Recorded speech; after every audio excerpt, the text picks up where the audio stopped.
अस्सलाम वालेकुम व्यूअर्स, मैं आपकी मेज़बान बीना खान लेकर आई हूँ आप लोगों के लिए द पॉडकास्ट शो ज़िंदगी का सफ़र विद 99। और आज के प्रोग्राम में हमारे साथ मौजूद हैं स्टूडियो में एक ऐसी पर्सनालिटी जो किसी तारुफ की मोहताज नहीं। अगर मैं कहूँ कि मशहूर ब्लॉकबस्टर ड्रामा बेबी बाजी के राइटर हमारे साथ मौजूद हैं तो आप लोग कहेंगे ओह वाओ। जी हाँ, हमारे साथ मौजूद हैं मंसूर अहमद खान। उनको वेलकम करते हैं स्टूडियो में। अस्सलाम वालेकुम। वालेकुम अस्सलाम। कैसी हैं बीना? अल्हम्दुलिल्लाह मैं ठीक ठाक हूँ, आप कैसे हैं? अल्लाह का शुक्र है। बेबी बाजी क्या कहेंगे, कैसा लगता है? मुझे जब हर तरफ से गली कूचों से आवाज आती है बेबी बाजी बेबी बाजी बेबी बाजी बेबी बाजी। अब तो शहर अब तक नहीं टूटा? नहीं, शहर अभी भी नहीं टूटा। नहीं, अभी तो खैर उसका शहर और है। वो बेबी बाजी के बाद बेबी बाजी की बहुओं ने एक शहर और तारीख किया हुआ है माशाल्लाह से। तो बहुत अच्छा लगता है जब आप कोई मेहनत से कोई काम करें और वो काम आपकी ज़िंदगी में एक जिसको कहते हैं ना ज़िंदगी बदल दे। बिल्कुल। तो उस नौइयत का वो काम है।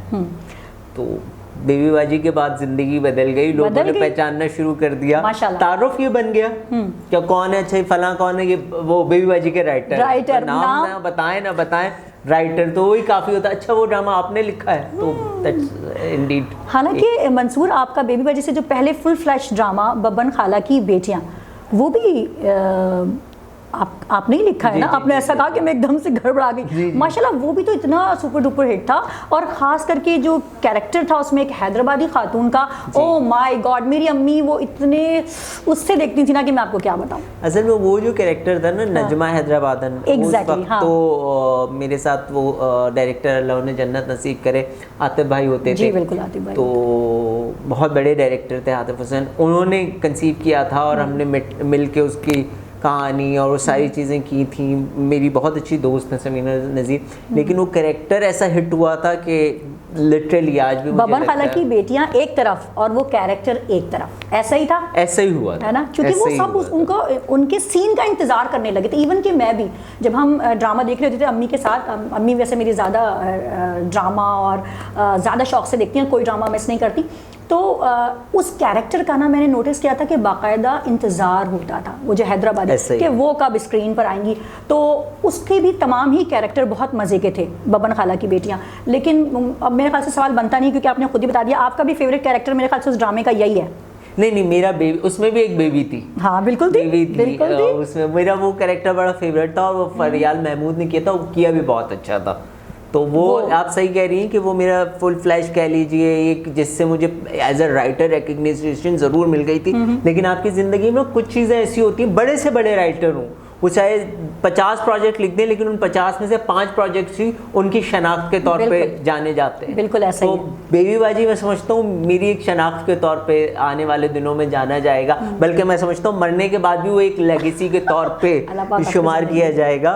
इवन अभी भी जब मैं खुश इस बात पर हूँ कि जैसे बेबी बाजी की बहू आजकल चल रहा है, किसी और राइटर ने इसको कंटिन्यू किया है तो वो एक लेगेसी के तौर पर कंटिन्यू किया है। आई एम वेरी हैप्पी कि जीते जी मेरी लेगेसी कैरी ऑन हुई। माशाल्लाह वाकई में अब बहुत ब्लेसिंग है ये, और ये ब्लेसिंग ही है कि माशाल्लाह आप अभी तो खैर ज़िंदगी पड़ी है, माशाल्लाह अल्लाह पाक को लंबी ज़िंदगी और अच्छी सेहत दे।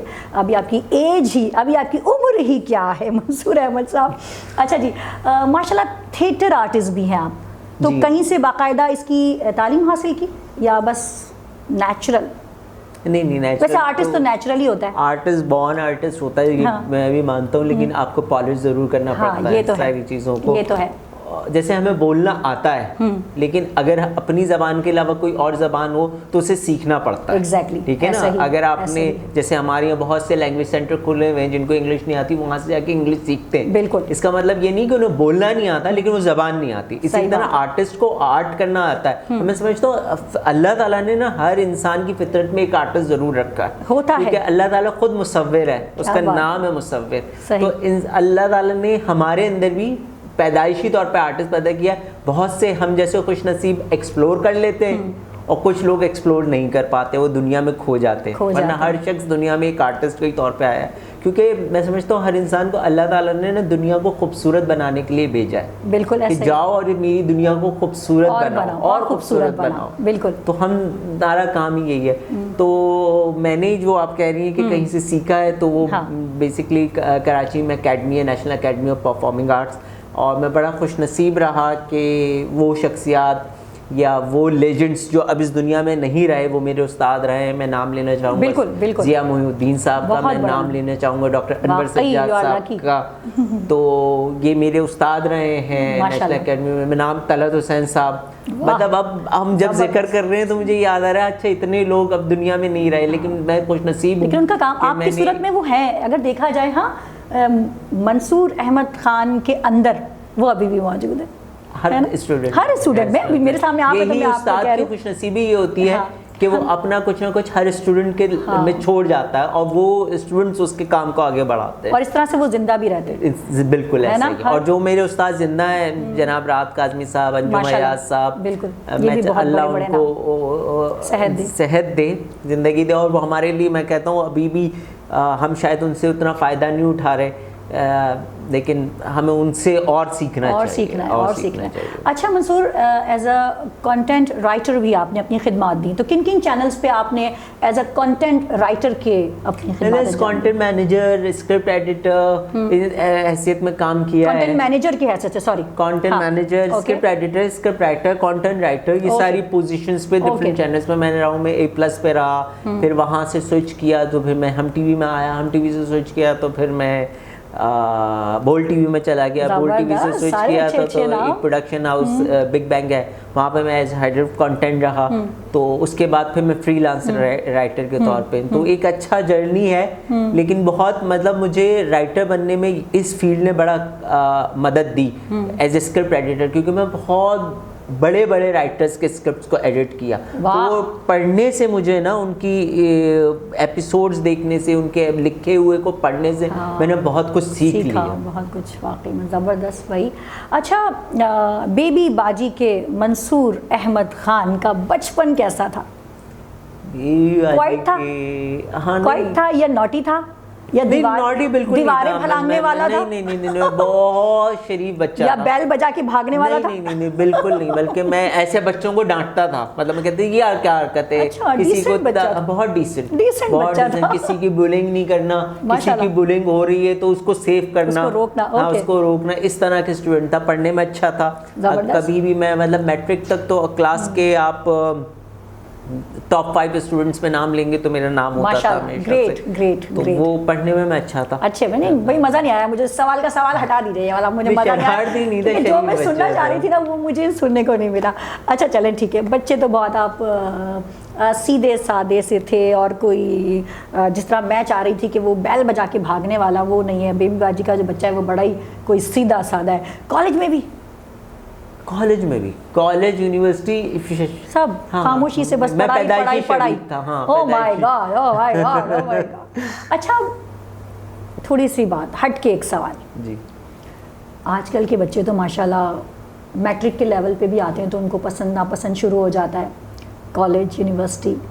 तो अगेन बेबी बाजी का जो मंसूर है उसकी लव लाइन के बारे में इतना सीरियस होकर सवाल किया है मुझसे कि मुझे लग रहा है कि मैं कोई नाकाम आशिक कामयाब है। अच्छा, इसका मतलब है कि मंसूर अहमद बताना ये चाह रहे हैं कि मैं एक कामयाब आशिक नहीं, कामयाब आशिक तो आज की होती नाकाम है। और आशिक कामयाब हो जाए तो फिर वो शौहर बन जाता है। वाह फिर आशिक नहीं रहता। ये तो है। तो देखिए, ये एक फितरी अमल है इंसान का, मोहब्बत में मुब्तला होना। और मुझे ऐसा लगता है कि किसी को चाहने से ज्यादा चाहे जाने का एहसास हसीन होता है, बहुत हसीन। और मैं बहुत अरसे तक इस एहसास में मुब्तला रहा। कुछ तो मजा आया जनाब। तो मुझे खुशी है आज तक। मैं समझता हूँ कि मेरे चाहने वालों की तादाद में इजाफा ही हुआ है, कमी नहीं हुई। हालांकि मैंने बहुत कम लोगों को लिफ्ट कराई है लेकिन अल्लाह का शुक्र है कि मैंने महबूब भी बनाए और मैं मुहिब भी रहा। तो कामयाब नहीं, मैं समझता हूँ कि जो देखिए, मोहब्बत का अंजाम, सच्ची मोहब्बत का अंजाम कभी शादी नहीं होता। देखिए वो मोहब्बत ही क्या जो मिल जाए। तो दिस इज लाइक दैट। ओह, ये समझ रही हूँ मैं वही तो है। आप सच्चे आर्टिस्ट आंसू साफ कर लो। अब सच्चे आर्टिस्ट की निशानी यही है कि वो ठोकर खा के ज्यादा अच्छा लगता है। अभी तो मैं बेबी बाजी इतना इमोशनल ड्रामा लिखा है, सोचे मेरे दिल पे कितनी चोट लगी हुई होगी। अच्छा, एक और सवाल। जब बेबी बाजी कहा ना, बेबी बाजी का कौन सा कैरेक्टर आपके दिल के बहुत करीब है? अस्मा वाला, अस्मा भाभी जो थी, शरीफ अभी भी है? तो वो मेरे दिल के बहुत करीब था। अस्मा का कैरेक्टर मैं समझता हूँ हमारे माशरे का वो कैरेक्टर है जो सुनाई नहीं देखा, दिखाई नहीं देता, लेकिन हर तरफ एग्जिस्ट कर रहा होता है, जो हर फसाद में पानी डाल रहा होता है। कहते चुप हो जाओ, जाने दो, इस बात में फसाद नहीं करो। तो अजरा जैसे कैरेक्टर्स आपको हर जगह रजिस्टर्ड होते हुए नजर आते हैं। ज्यादा कम की बात नहीं है, मैं समझता हूँ अस्मा जैसे कैरेक्टर्स और अजरा जैसे कैरेक्टर बराबर के हैसियत में दुनिया में मौजूद है, लेकिन क्योंकि अजरा वाइब्रेंट कैरेक्टर होता है वो ज्यादा रजिस्टर्ड हो जाता है, अस्मा लोगों को धीमी है तो नजर नहीं आती। अच्छा। लेकिन ऐसे कैरेक्टर आपके इर्द गिर्द होते हैं जो कहते हैं कि यार छोड़ो, जो कुछ है इसको बर्दाश्त करो, किसी किस्म की कोई रिएक्शन नहीं दो, फसाद नहीं करो, किसी को परेशान नहीं करो, सब ठीक हो जाएगा। जबरदस्त। अच्छा, ये ड्रामा जब लिखना स्टार्ट किया बेबी बाजी, तो देखिए राइटर तो ज़ाहिर है, राइटर भी जिस तरह आपने कहा ना कि बाय बर्थ ही होता है, ये मतलब गॉड गिफ्टेड होता है। एक होता है हम खुद से कोशिश कर रहे हैं लिखने की, एक होता है कि हम खुद हमारे अंदर वो चीज़ उतर रही है, हम किसी को देख रहे हैं। इस फॉर एग्जांपल अगर मैं कैमरे को देख रही हूँ तो मेरे एक कहानी उतर रही है, ठीक है। तो जब बेबी बाजी लिखना स्टार्ट भी नहीं किया था, किस कैरेक्टर को सामने देखा तो बेबी बाजी का ख्याल आया कि ये पता है बीना, आपने बहुत सारे थे उसमें। जी, बीना आपने ना बहुत अच्छा सवाल किया। मैं आपको एक बात बताऊं, जैसे मेरे पास तो ये मुझसे कई जगह सवाल हुआ है कि बेबी बाजी का कॉन्सेप्ट आया कहाँ से था। तो मैं अक्सर एक ही बात कहता था कि मैं अक्सर उन माओं को देखता था जो बचपन से अपने बच्चों को परवान चढ़ाती हैं और एक वक्त आता है वो माएँ इररेलेवेंट हो जाती हैं। बिल्कुल, ठीक है ना? बिल्कुल। तो मैं कहता था ऐसा क्या होता है कि माएँ इररेलेवेंट हो जाती हैं। वो बेबी बाजी में एक डायलॉग था बाकायदा इसके, जब वो ओल्ड एज होम में चली जाती है तो वो उनकी सहेली कहती है कि कल तक जिसकी पूछे बगैर घर में खाना नहीं बनता था, आज उनको कोई खाने का नहीं पूछता। क्या बात। तो वो मैं उस कॉन्सेप्ट पे काम कर, फिर मेरे दिमाग में एक चीज़ हमेशा मुझे परेशान करती थी, अभी भी करती है। मैं समझता हूँ इस सवाल का जवाब हासिल करने के लिए मैं एक और बेबी बाजी जैसे ड्रामा ज़रूर लिखूंगा इंशाल्लाह, कि वो जो भाई बचपन से एक दूसरे पे जान छिड़कते हैं, बड़े होने के बाद एक दूसरे से अजनबी क्यों हो जाते, खास करके शादी होने के बाद ऐसे। अब ये जवाब है उसका। हाँ। ये तो सवाल था ना। ओके। हाँ, क्यों हो जाते हैं? जवाब उसका था कि जब शादी हो जाती है तो प्रायोरिटीज बदल जाती हैं। लेकिन उस प्रायोरिटी का मकसद ये तो नहीं होता ना कि चली जाती है। हाँ, आप एक दूसरे के दुश्मन हो जाएं। जिस बंटवारे को हंसी खुशी भी किया जा सकता है, उस बंटवारे में फसाद कहाँ से आ जाता है, उस बंटवारे में लालच कहाँ से आ जाता है। सही है, बिल्कुल। तो उन रिश्तों को जोड़ना, ये इन दो सवालों के जवाब था बेबी बाजी कि ये सब क्या होता है। और बहुत अच्छे से निभाया। आपने एक और जो बात अपने सवाल में की वो भी बहुत अच्छा आपका ऑब्जर्वेशन है कि चीज़ ना, एक तो होता है आप फोर्सफुली बैठे, यार मैंने लिखना है। और एक चीज़ आपके ऊपर खुद ब खुद ताज होती है कि आज मैं लिख देता हूँ। अल्लाह ने, मैं समझता हूँ बेबी बाजी मुझसे लिखवाया, मैंने नहीं लिखा। वो अल्लाह ताला को कोई काम नहीं लेता। मैं इधर ही आपके इस सवाल के साथ ही ये बात शेयर करना चाहता हूँ आपके देखने वालों से भी कि मुझे बाकायदा एक दो कॉल्स आई जिसमें से लोगों ने मुझे अप्रोच किया कि ये ड्रामा देखने के बाद हम अपने माँ बाप के करीब हो गए। वाह। तो अल्लाह ने काम लेना था, अल्लाह ने ले लिया। अब मेरे वालिदैन बहुत खुश हैं। मतलब हम जिस जगह रहते हैं वहाँ हम तकरीबन 40 साल से रहते हैं, लेकिन आज मेरे वालिद का तारुफ ये है कि बेबी बाजी राइटर के वालिद है। तो उनको कहते हैं यार मैं इतने अरसे से रह रहा हूँ, मेरा अपना एक मकाम है। मेरे वालिद साहब जर्नलिस्ट थे, वो बहुत अच्छी पढ़ी लिखी शख्सियत है, उनकी अपनी एक शख्सियत है। लेकिन अब उनके तारुफ के कि वो ड्रामा आता है ना बेबी बाजी, उसके राइटर के वालिद आएंगे। तो बड़ी बात है, आप अपने वालिदैन की पहचान बन जाएं, और क्या चाहिए। ये साबित करता है कि आप कितने लकी हैं। ऐसा बहुत कम बच्चों के साथ होता है। नहीं, लेकिन जिनके साथ होता है वो असल में उनके साथ होता है। मैं समझता हूँ जिनके साथ माँ बाप की दुआएं शामिल हो। हाँ, ये तो है। लेकिन मैं खुशनसीब हर कदम पे जरूरी है ना, हर कदम पे। मैं आपको बल्कि एक बात बताऊं बीना, अभी आजकल मुझसे बहुत सारे लोग यही बात कर रहे होते हैं कि बेबी बाजी का जो बहुएं हैं ये आपने क्यों नहीं लिखा, आपने इतना उसके मेरे माइंड में भी था वैसे ये सवाल मैं आपके पूछने से पहले, क्योंकि मुझसे बहुत पूछा जा रहा है। तो बेसिकली मैं अव्वल तो ये कि मैं दूसरे प्रोजेक्ट के साथ इंगेज हो गया था, वरना उन्होंने मुझसे ही कहा था लिखने के लिए। लेकिन ये है कि होती हैं चीज़ें, आगे पीछे होती है जिंदगी में। तो अब जब ड्रामा शुरू हुआ तो मेरी वालदा ने भी मुझसे कहा कि अब ये किसने लिखा है, अब ये तो मैंने कहा अम्मी कोई और राइटर है ना, कि नहीं देखो तुमने कैरेक्टर्स बनाए, तुमने कहानी बनाई, अब किसी और का नाम आ रही हो। तो मैंने कहा अम्मी उस लड़के की भी तो कोई माँ होगी ना जो उसके लिए दुआ करती होगी। वाह क्या बात कर दी। तो अल्लाह ने उस माँ की दुआ कबूल कर ली, एक बड़ी अपॉर्चुनिटी।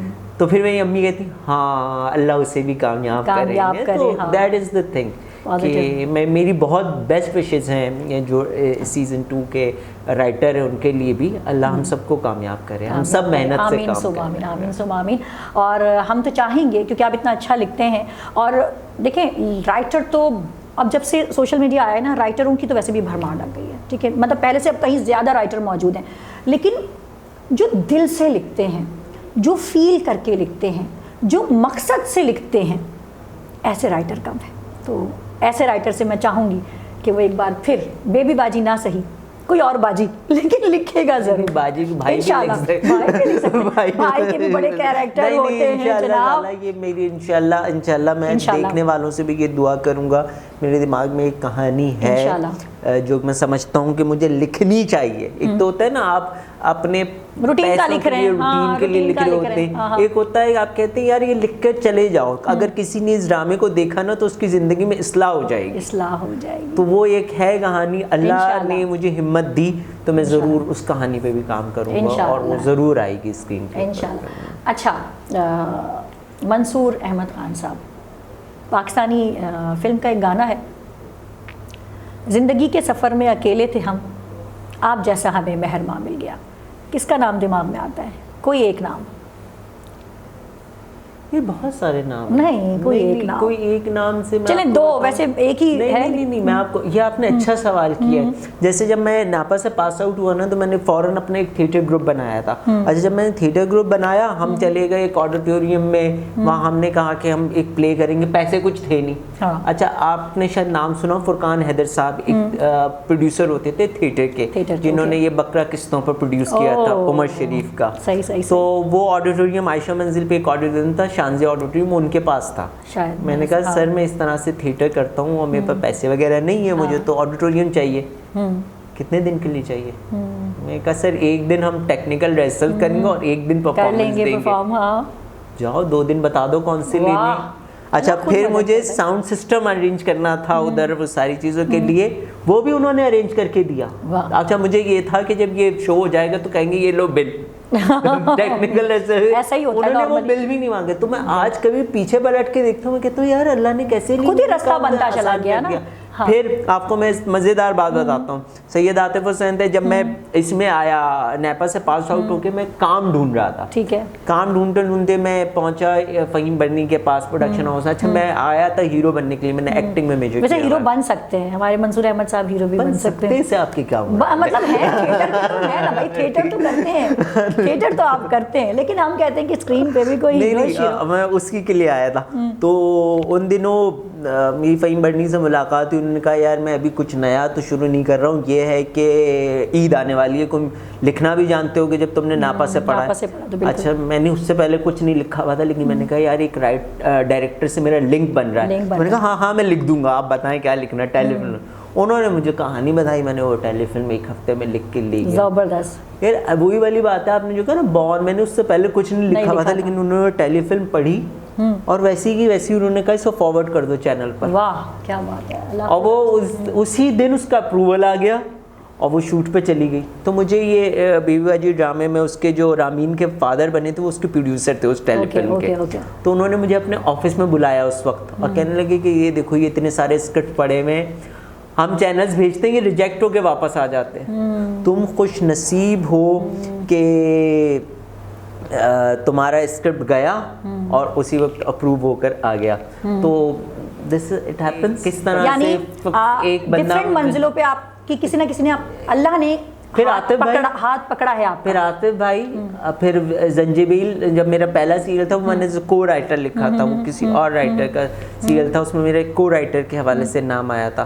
तो जंजीबील ने मेरा हाथ पकड़ लिया। शी वाज लाइक, आप जो इतनी बड़ी राइटर है जंजीबील आसिम, उन्होंने वो कहते हैं ना आपने क्या, आप दोबारा पढ़े कौन सा आपने गाना? जिंदगी के सफर में अकेले थे हम, आप जैसा हमें मेहरबा मिल गया। बस ये सारे जंजीबील, फ़हीम बर्नी, आतिफ हुसैन, अभी मैं रिसेंटली आजकल काम कर रहा हूँ director Nadeem Baig Six Sigma में होते हैं, तो बहुत बड़ा नाम है। उन्होंने मेरे ऊपर बहुत, मतलब मैं कहता हूँ मैं इतने बड़े, मैं घबराता था उनसे डिस्कशन करते हुए कि मैं एक आइडिया दूंगा तो ये कहेंगे ये कैसा सीन लिखा है, ये घबराहट, लेकिन उन्होंने बहुत ओपनली मेरे साथ डिस्कशन किया और कई चीज़ों पर एग्री किया, ये तुम सही कह रहे हो, इसको ऐसे ही करो, ऐसे ही करो। मुझे तो ऐसा लगता था कि अगर मैं कॉन्ट्रडिक्ट कर रहा हूँ ना इनसे, तो इतने बड़े राइटर से, मेरा डायरेक्टर से मेरा क्या वो है कि मैं कॉन्ट्रडिक्ट करूँ ना हो जाए, लेकिन लिटरली तो वो फिर आपका कॉन्फिडेंस बढ़ जाता है। ऐसा ही है। और मैं चाहता हूँ कि और राइटर्स भी जो इंडस्ट्री, देखिए पाकिस्तानी ड्रामा इंडस्ट्री हो, फिल्म इंडस्ट्री हो,